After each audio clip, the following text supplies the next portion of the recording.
Hey, full tank. Duterte supporter, we're going. BBM! BBM! Bye-bye. Ngayong araw nga pala, pupunta kami sa isang resort kung saan malayo sa amin. Isa kasi itong kilala sa lugar namin pero hindi pa namin napuntahan ni Daddy Steve. Di ba nga, sabi pa ng karamihan, mas mabuti pang biglaan kaysa nagplaplano dahil di naman natutuloy. Drawing.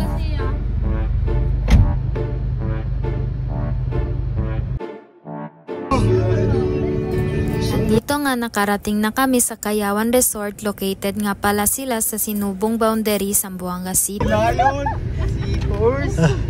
Seahorse, bro. Seahorse. What the seahorse? Sila yung now.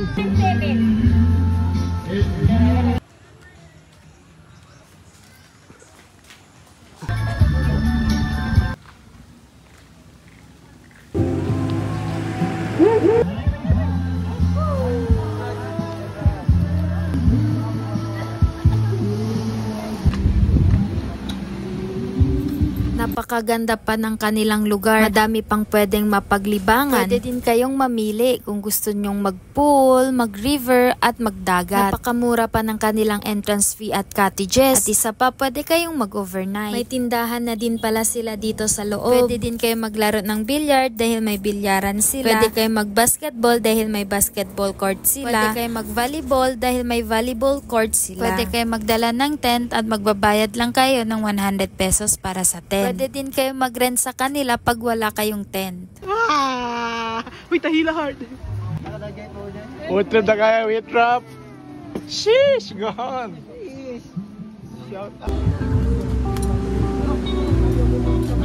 At pagkatapos namin mag-assemble, kumain na kami. Nagluto nga lang ako ng ginisang isda at bumili lang si Daddy Steve ng lechon manok. At bumili lang din kami ng maiinom. Ang ganda pala ng panahon ngayon dahil hindi mainit. Sobrang presko pa ng ihip ng hangin at maririnig mo rin ang malakas na hampas ng tubig sa dagat. Ito ang gusto naming pahinga. Kahit hindi madalas, kahit paminsan-minsan lang. Siyempre, deserve din naman natin yung ganitong pahinga, yung malayo muna tayo sa maiingay at magulong mundo.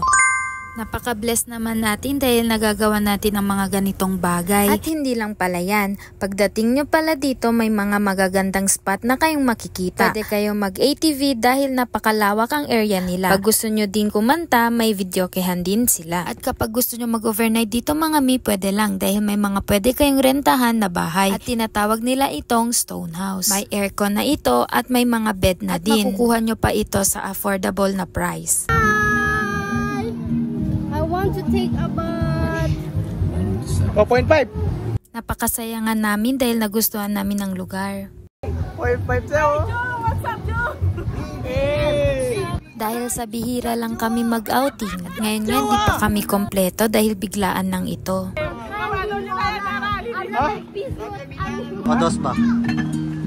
At tignan nyo naman, sabi chill lang. Yun pala ay may pabaon pa lang silang drinks. Ayan, drinks na nakakahilo, aroroy. Tuwang-tuwa pa kayo ha. Habla high school. Hey, malo daw ta Sinti pero tatoma. Hey! Red Horse check. Brother ito hindi nunok. Hey, habla lang. Tamati mong katsua. Sige na ako. Nandito din pala si Baby Shani natin. Dahil din pala sa kanya kaya kami napunta dito.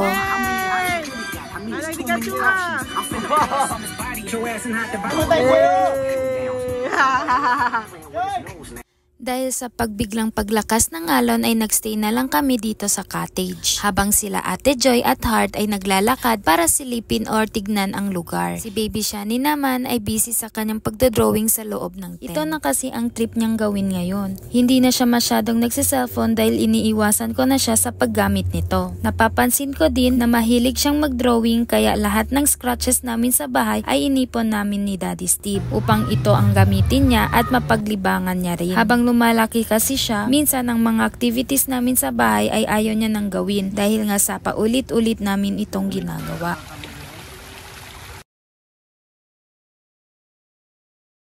At pumunta na kami ngayon dito sa poolside ng Kayawan. At may cottage din pala sila dito sa tabi lang ng pool. May tag 300 to 50 at 1,000 pesos. Dahil sa hindi kami nakaligo sa dagat ay dito na lang kami sa swimming pool. May entrance fee pala din ito, 70 pesos sa mga adult at 50 pesos sa mga kids. Nagustuhan pala talaga namin dito dahil sobrang linis at linaw ng tubig. At walang chlorine dahil running water daw ito. Dito din pala kami nabitin dahil sobrang saglit lang namin dito. Sayang nga eh. Dito sa side na may sliding ay nasa 3 feet ata at sa kabila naman ay nasa 7 feet. Sa pagbabanlaw pala wala kayong iproproblema dahil madami silang CR at malinis pa ito. Sa tubig din sa pagbanlaw at paghugas ng pinggan ay hindi nyo din iproproblema dahil malakas ang kanilang tubig at malinis din. At dito nga naglalaro kami ni Daddy Steve ng pahabaan ng hininga sa ibaba ng tubig. Kung napapansin nyo walang katao-tao talaga dito. At dito nga sa first natalo ko si Daddy Steve at nag second round pa nga kami. Kami lang nga lang ang naliligo dito eh. Weekends pa ngayon na, kaya sa amin ang pool ngayon. Dito halos nasa 1% na lang hininga ko. Hindi ko talaga matalo-talo si Mami Ira. Doy, subya doy, Muria Woli.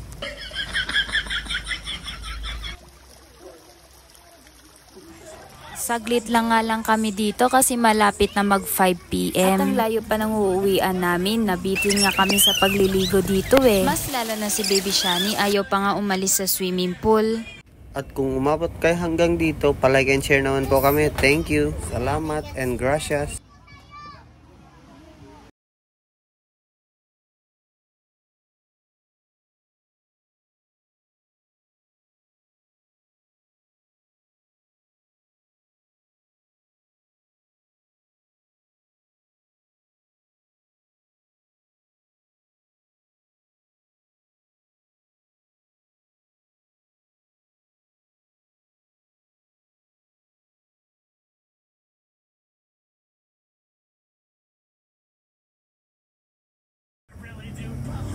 Kaya sa lahat na nagbabalag dyan at malapit na ang summer, ilagay nyo na ito sa checklist nyo at puntahan nyo na rin itong Kayawan Resort. Located at Sinubong Boundary, Zamboanga City. Yun lang, salamat sa panonood.